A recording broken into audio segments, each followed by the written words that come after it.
So what's up mga paritoy? Ako to si Natoy na mahal ka. No, it's me, Mr. Yoso Vlog. Paki-subscribe na po sa channel ko. And kung magustuhan nyo man tong video, paki-like and share na rin po. Mag-comment na rin kayo kung meron kayong mga suggestion guys. So yun ngayon, tuturuan ko kayo kung paano magkabit ng horn with relay.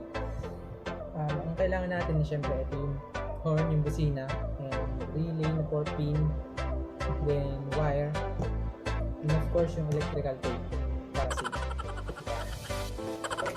Ngayon, mura lang to guys. Ito nabili ko lang siya worth of 80 pesos. 80 pesos. Wala lang siyang sakit. Kaya yun, ngayon gagawa na lang natin ng paraan para may kabit natin ng maayos. Then ito yung busina guys. Nabili ko siya sa Lazada. Mura lang to guys. Bali 183 yung binayaran ko. Kasama yung delivery charge. Ito, maganda naman siya. Mukhang okay naman. Pero hindi ko pa natetesting kung gumagana. And sana gumagana para hindi sayang yung pera. Diba?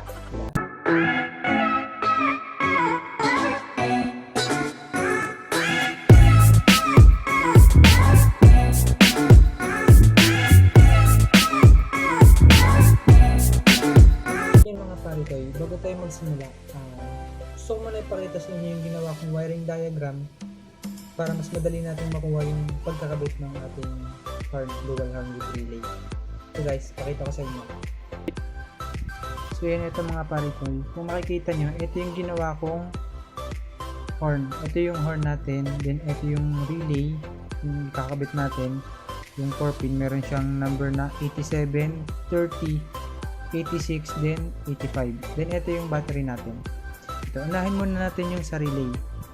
Ito guys, yung relay natin 85 at 86. Ito yung pagkakabitan natin ng stock horn wire galing sa motor natin. Ito yung positive negative. Ito yung stock wire ng busina natin. Ayan, doon natin siya isasalpak sa 85 at 86. Then itong number 30, yung lalagyan natin ng wire is i-direct natin siya sa positive ng battery. Ayan, kung mapapansin nyo, positive siya. Direct siya sa battery para mas maganda. Then yung number 87 is ilalagay natin dun sa, itatap natin sa positive ng busina natin. Ayan, kung mapapansin nyo, yung dalawang positive ng busina natin is pinag-isa ko na. Then yun yung nakatap dun sa number 87 sa relay natin. Then yung dalawang negative, pinagsama ko na rin siya. Dalawang negative, diretso sa negative ng battery. So yun guys, ganyan lang kadali yung pagkakabit ng dual horn with relay. Papansin nyo, merong mga number yung ating pin. Ayan, 86, 87, 85, and 30. Yung 30, ito yung positive na itatap natin sa positive ng battery. Direct natin sa battery para mas maganda. Then etong 87, yung katapat niya, 87, ito yung itatap natin dun sa busina. Sa positive ng busina. Then yung 85 tsaka 86, ito yung pagkakabitan natin ng stock wire ng busina sa motor natin. So guys, ngayon, ang lalagyan lang muna natin ng wire is yung 30 tsaka 87. So as you can see guys, nalagyan ko na ng wire yung number 87, which is ito, 87, then yung 30, itong kulay green na i-direct ko sa battery.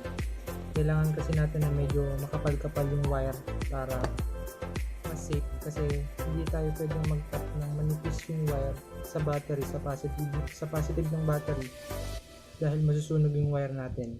Then ito, okay na siya guys. Then mamaya natin kakabit. Ngayon, ito namang busina yung lalagyan natin ng wire. Ito guys, lagyan natin kasi wala tayong nabiling socket yung isasaksak lang dito, kaya itatap lang natin yung wire dito. Then gagamitan natin ng electrical tape.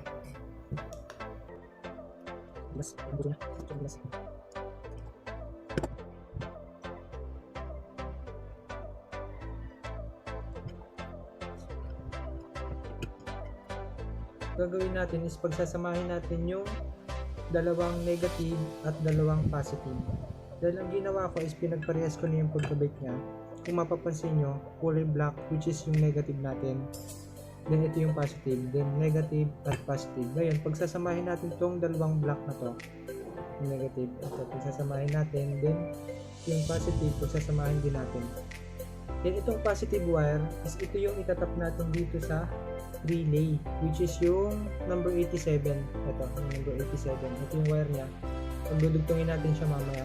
Then, itong kulay green na to, ito yung itatap natin sa positive ng battery. Positive ng battery. Then, itong ground, itong negative ng busina, ito yung itatap natin sa negative ng battery mismo. Sa battery mismo natin ilalagay kasi para mas maganda, mas buo yung tunog, mas malakas. Huwag tayo magtatap dun sa body ground kasi hindi parehas yung body ground natin kasi minsan humihina, yung minsan nagulus. Mas maganda kung sa battery talaga, mas advisable sa battery. Yung sa battery natin siya ikakabit. So ito, mamaya papakita ko sa inyo. Hahanapan ko muna ng magandang pwesto itong busina natin sa motor.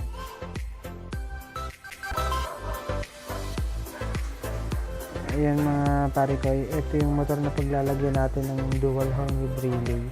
Kung mapapansin nyo, bali tanggal yung ibang pairings niya kasi galing ako ng shop kanina. Then ayan, kailangan natin magpalit kasi naka-stock busina pa yan, medyo mahina. Hindi ako komportable sa daan kaya magpapalit tayo ng medyo malakas. Few minutes later. So ayan mga pare ko, naikabit na natin yung ating busina. Bale, dyan ko siya naisipang ilagay kasi dyan komportable yung kanyang pwesto kasi medyo malaki, mahirap ilagay dito sa harapan. Masikip, baka tumama sa ating pairings. And pinagsama ko na rin yung wire nila. Then yung dalawang black, which is yung negative, pinagsama ko na. Then yung dalawang red na positive, pinagsama ko na. Then mamaya itatap na lang natin kung saan dapat ilagay. Makikita nyo guys. Ayan. So ayun guys, itong dalawang wire na ito yung stock wire ng busina natin, yung nasa motor. Bali, itatap na lang natin siya, ikakabit na lang natin siya dun sa number 85 tsaka 86 ng relay. Ayan, parang triggered na lang siya para siya yung magpapagana dun sa busina natin. Kasi hindi natin ilalagay yan dahil hindi gagana yung busina natin. So ayan, kailangan lang natin ilagay ng maayos. At dahil wala tayong panghinang, gamitan na lang natin ng tape mamaya. So mga pare ko, huwag kayong mga bakang magkabaliktad man yan ng lagay kasi okay lang naman yan, walang problema yan. Ang mahalaga may ikabit natin. Wala naman magiging masamang epekto yan kahit magkabaliktad. Okay lang yan. Binalutan ko na rin siya ng electrical tape para maayos at para maganda yung pagkakabit natin kasi wala tayong sa. Ngayon, hanapan na lang natin ng magandang pwesto kung saan natin to ilalagay, yung hindi siya aalog-alog para hindi matanggal yung ating pagkakalagay ng wire. Gamitan na lang natin siya ng cable tie. Ayan, kasi may nakita kong butas dito, yung pinagtanggalan ng stock na busina. Doon na lang natin siya isusuot. Ayan, kabit na lang natin ng ayos para at least hindi na siya alog-alog. Mahirap yung umaalog-alog, diba?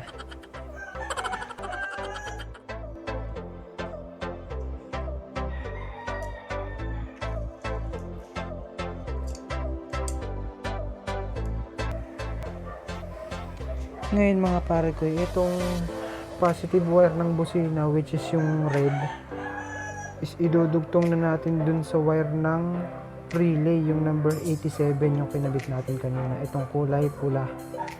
Yan, to. Pagdudugsongin na natin yan para, ayan, para kukunti na yung gagawin natin. So, ayan.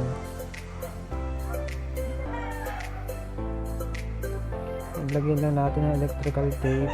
Kaya magtitipid sa electrical tape mga pare ko kasi para sa safety yan. Para iwas sunog na rin ang wire natin. Lumihin nyo na kung maaari, ubusin nyo na nga eh. Lagyan na rin natin ng wire, dugtungan natin ng wire yung ng busina natin, yung itatap natin sa negative ng battery, sa battery mismo yung ida-direct natin doon.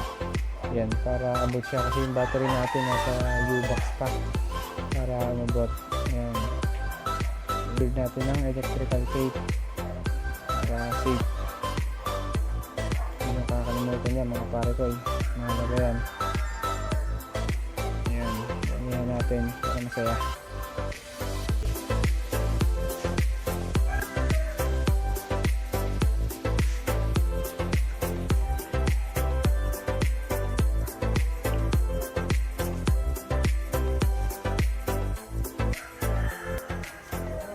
At ngayon, pagsamahin na natin yung dalawa, yung number 30 ng relay, which yung kulay green na wire, tsaka yung negative ng busina, yung kulay itim. Ito yung idadirect natin sa battery. Ayan, pagsamahin na natin para hindi na sila maghiwalay. Ayan.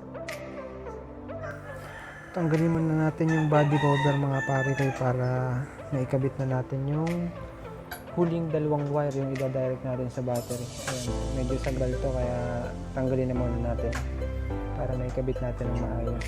Kasi papagapangin natin yun dun sa chassis. Ayan, sa ilalim natin idadaan, sa ilalim ng compartment.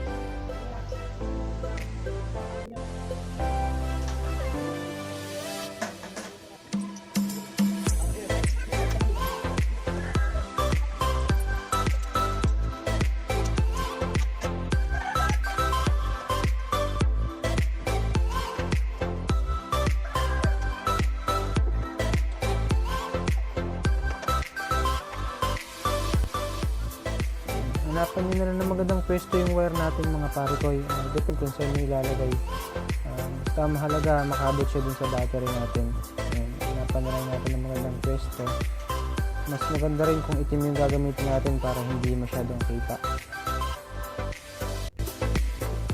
Kung mapapansin nyo, naglagay na ako ng wire dun sa positive at negative ng battery natin. Ito yung positive.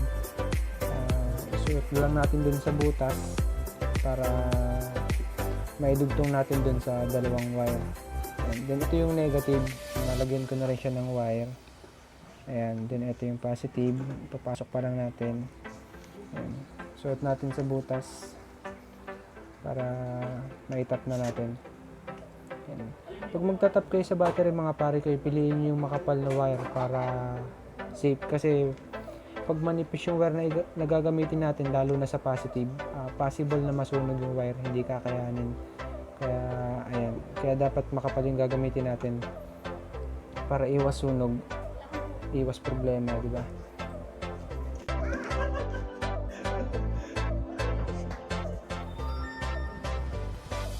Ngayon mga pare ko, idugtong na natin yung wire na galing sa positive ng battery dun sa wire na galing sa relay, yung number 30, itong kulay green. Ayan, parehas lang sila. Ipagdugtungin na natin. Basta lagyan nyo na lang ng tanda, depende sa inyo kung paano nyo ikabit para mas madali nyo ma-recognize. Basta make sure na yung number 30 relay ay itatap nyo sa battery, sa positive ng battery. Ayan, yun lang yung pinakatatandaan nyo mga pare ko. Then secure nyo ng tape, electrical tape, mas makapal dapat para safe na safe tayo. Ayan. Ayan, okay na sila. Bali, pinagdugtong ko rin yung negative ng busina sa negative ng battery natin. Ayan, okay na siya. Hanapin natin ng magandang pwesto kung paano natin itatago, guys. Ayan. Basta tandaan nyo lang, yung number 30, yung kulay green, is tap sa positive ng battery. Ayan, yung number 30 sa relay. Then, yung negative ng busina ay itatap natin sa negative ng battery. Ayan, ganun lang kadali yan mga pare ko. Ayan, okay na tayo. Balik na natin yung cover ng battery natin. Ayan. Then ngayon, ang susunod na gagawin natin is tetestingin na lang natin kasi tapos na yung ating trabaho. Try na lang natin kung gagana. Ayan. Start muna natin mga pare ko.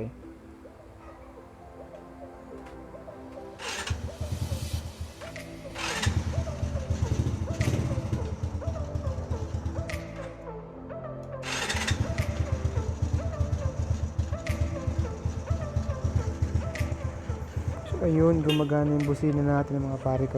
Tagumpay tayo. Ayan, malakas siya.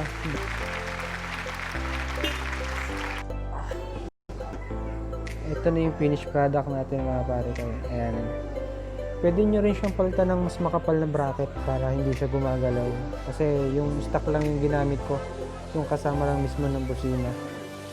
Yan. Yung ngayon, oras na para ibalik yung ating fairings. Kasi tapos na ang trabaho natin.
So yun mga pare ko, hanggang doon lang yung ating tutorial video at sana nagustuhan nyo. And sana may matutunan kayo at makatulong to sa inyo.